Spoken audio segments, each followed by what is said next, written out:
Varian virus baru yaitu Omicron sudah terdeteksi masuk ke Indonesia.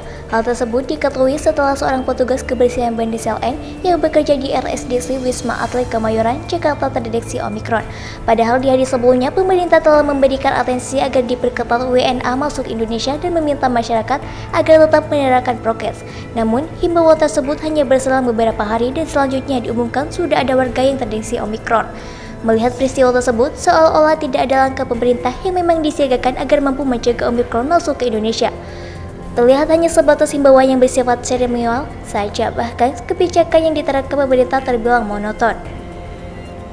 Dilansir dari Gallup.com, kemunculan varian baru COVID-19 Omicron beberapa waktu belakang ini menimbulkan kekhawatiran bagi masyarakat, apalagi varian tersebut sudah masuk wilayah Indonesia. Sebagian pihak berpendapat varian Omicron sama mengerikannya dengan varian Delta yang muncul lebih dulu. Namun, mantan Menteri Kesehatan Siti Fadila Supari menunjukkan hal berbeda. Siti Fadila menyebut bahwa varian Omicron tak terlalu berbahaya. Ia memastikan tingkat bahaya COVID-19 varian tersebut tak seperti yang digembar-gemborkan sekarang ini. Dia berpendapat bahwa saat ini kemunculan Omicron terlalu dibesar-besarkan dan hanya membuat rakyat awam ketakutan. Omicron itu karena mutasi dan sedikit protein, tetapi strainnya tetap yang lama. Yang berubah sifatnya adalah yang ada di ujung protein itu, ujar Siti Fadila dikutip Hoax ID Jaringan.com pada Minggu 19 Desember 2021. Nah, kemudian didramatisasi gitu kayaknya. Sampai ada yang bilang, mati lo kalau kena Omicron, sambung dia. Siti Fadila pun juga menyatakan pandemi ini banyak menyimpan misteri yang menyoroti penyebutan nama virus yang tidak seperti biasanya. Makanya saya nggak ngerti, pandemi ini penuh dengan misteri. Nama virusnya saja tak seperti biasanya ketika kita menyebut virus. Padahal ada aturannya, jelas dia. Saat ini ada pendapat yang mengatakan varian Omicron 500 kali lebih cepat menular dibandingkan varian lainnya. Siti menyebut bahwa menurut hukum alam yang diketahuinya, makin mudah menyebar, maka virus tersebut makin ringan. Sifat virus memang begitu, kalau cepat menular seperti flu, keganasannya rendah. Tetapi kalau semakin ganas, dia semakin sulit untuk menular, ungkapnya. Pada akhirnya, Siti mengingatkan masyarakat untuk jangan panik seandainya terpapar varian Omicron. Ia juga meminta pemerintah tidak menaikkan level PPKM yang bisa berdampak bagi perekonomian Indonesia. Makanya jangan takutkan Omicron, insya Allah tak akan berbahaya.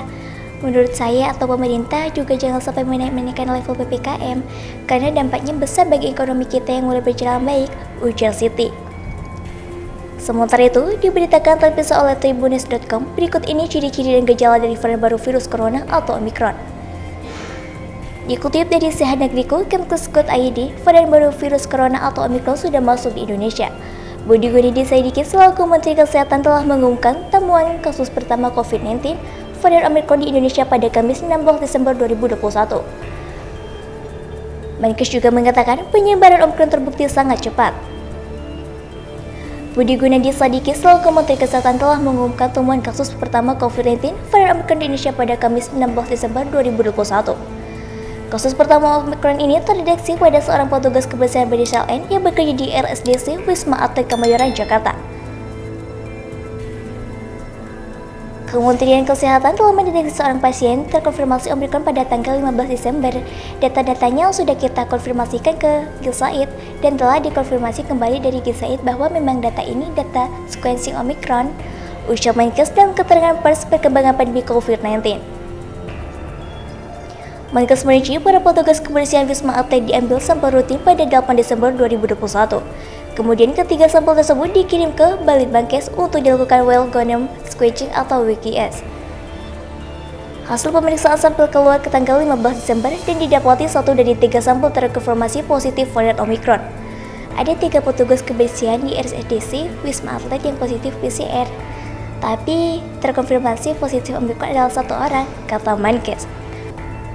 Ketiga dalam kondisi sehat tanpa ada gejala, tanpa batuk dan tanpa demam. Dari hasil pemeriksaan PCR juga hasilnya telah negatif. Selain temuan kasus konfirmasi varian Omicron, Kementerian Kesehatan juga mengidentifikasi adanya 5 kasus problem Omicron. Kelimanya telah dikarantina dan sudah dilakukan pemeriksaan khusus yang sudah dikirimkan Balitbangkes. Hasilnya akan diketahui 3 hari mendatang untuk melihat apakah sampel tersebut positif Omicron atau bukan. Dengan pemeriksaan khusus CGTF, kita mendeteksi 5 kasus probable Omicron, 2 kasus warga Indonesia yang baru balik dari Inggris dan Amerika Serikat. 3 lainnya WNA dari Tiongkok yang ke Manado yang sekarang dikarantina di Manado, ujar Menkes.